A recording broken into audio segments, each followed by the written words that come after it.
Où il a eu un entretien très convivial de près de 2 heures avec le président de la République, Joseph Kabila Kabange. Des sources de la présidence de la République, la situation politique et sécuritaire, ainsi que les processus électoraux en République démocratique du Congo étaient au menu de cette entrevue. Les États-Unis d'Amérique tiennent à l'organisation des élections crédibles, conformes à la constitution de la RDC. Premier contributeur dans la mission de l'ONU en République démocratique du Congo, les États-Unis veulent redimensionner les forces de la MONUSCO au pays. Madame Nikki Haley est venue ainsi prendre la température en RDC par rapport à cette option qui permet aux États-Unis d'Amérique de mettre sur la même longueur d'onde avec la RDC qui propose d'adapter les forces de la MONUSCO à la situation réelle actuelle sur le terrain. La rencontre est intervenue à quelques heures de la fin du séjour de 48 heures de la représentante des États-Unis à l'ONU en RDC. C'est dans une ambiance bon enfant que Mme Nikki Haley a quitté le palais de la Nation.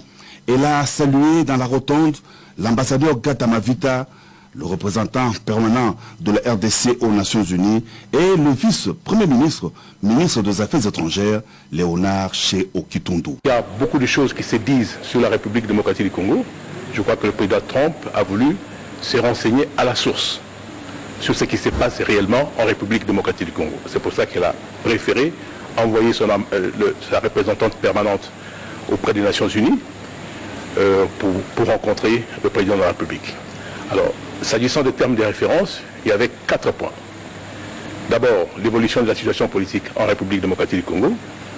Ensuite, le processus électoral. Et après, la situation sécuritaire en RDC. Et enfin, la problématique du déploiement de la MONUSCO en République démocratique du Congo. Comme vous le savez, les États-Unis sont pour le redimensionnement de cette force qui paraît un peu gigantesque. Alors, aujourd'hui, Mme Haley est venue à Kinshasa.